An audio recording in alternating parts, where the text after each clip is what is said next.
மின்னலே பாட்டு வந்து நான் வந்து ட்ராக் மாதிரி பாடியிருந்தேன். He made me Singh.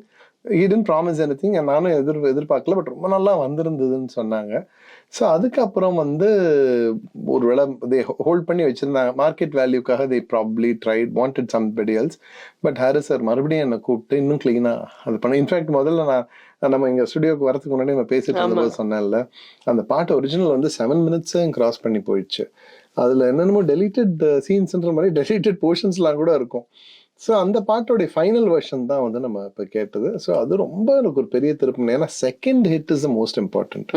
Bharathi hit ஆயிடுச்சு. இந்த செகண்ட் ஹிட் வராமல் போனவங்கள எப்பவுமே one song wonder, one hit வண்டர்னு சொல்லுவாங்க. அது மாதிரி நிறைய பேரோட லைஃப் ஆயிருக்கு. அந்த செகண்ட் ஹிட்டுங்கிறது வந்து யாருக்குமே ரொம்ப ரொம்ப இம்பார்ட்டன்ட். அக்ஷய்குமார் அவர்கள் சொல்லுவார், செகண்ட் ஹிட் தான் உன்னோட லைஃபை தீர்மானிக்குது, உன்னோட கரியரை வந்து தொடர்ச்சியா போக தீர்மானிக்குது. அந்த மாதிரி இந்த செகண்ட் ஹிட் வந்து மின்னலேவா வந்தது. அதுக்கப்புறம் மஜ்னு, ஆகாய சூரியன், அப்புறம் யுவன் சங்கர் ராஜா அவர்களுக்கும் மணி சர்மா அவர்களுக்கும் பாரணி, அந்த மாதிரி எல்லா மியூசிக் டைரக்டர்ஸ்க்கும் பாடுவதற்கு ஃப்ளட் கேட்ஸ் ஓப்பன் பண்ணிச்சுன்னு தான் சொல்லுவேன் நான்.